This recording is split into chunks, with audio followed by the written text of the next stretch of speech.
I am a teacher for two reasons. The first reason is I grew up in Minot, North Dakota. It was a very white town. All my teachers were white. And when my sister, I have an older sister, when she was in 6th grade, she got held back. And it was her and 3 other kids of color that got held back. My mom, as a white woman, had no idea how the system even worked up there as a single mom, and they told my mom, like, she has to stay back. And throughout that, she never thought she was smart. Sylvia, what do you know about syllables? So, something I know about syllables is that it makes up a word. Ooh, can you tell me more? And when I had my first job, I had this little girl in my class. She was amazing. She came in, did not know how to read. And I sat with her and we read and read and read. And just watching her grow was like, okay, I gotta stay in that for kids like her. Who can give me an example of a prefix? Araya, what's an example of a prefix? So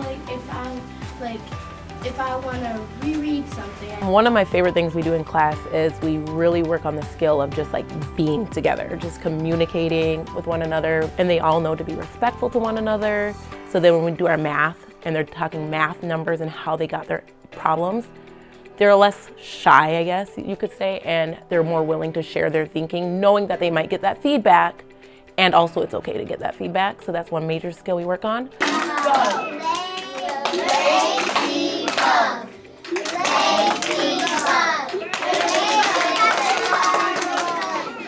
Sometimes we can do stuff like watch a video about it, and then it is like a little sheet of paper or something, or we do it on like a dry erase board or something.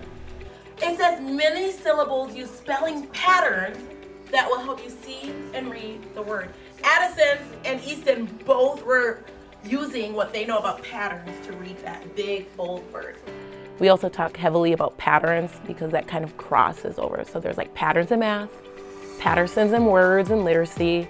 There's patterns in science and social studies and how those just kind of connect together and connect to us. You learn a lot of words, and that is like helpful for your brain and your body, because since when you grew up, you would have to like write a lot. Disgust. Ooh, discuss. Discuss. Okay, so you're like chopping it up, okay? Building relationships is one of my top tier things. So as a 3rd grade teacher, I search the kids in 2nd and 1st grade, especially in the hallway, and I get to know their names. So when they walk through my classroom, that's the first thing I already know their name. Eddie, what do you know about words?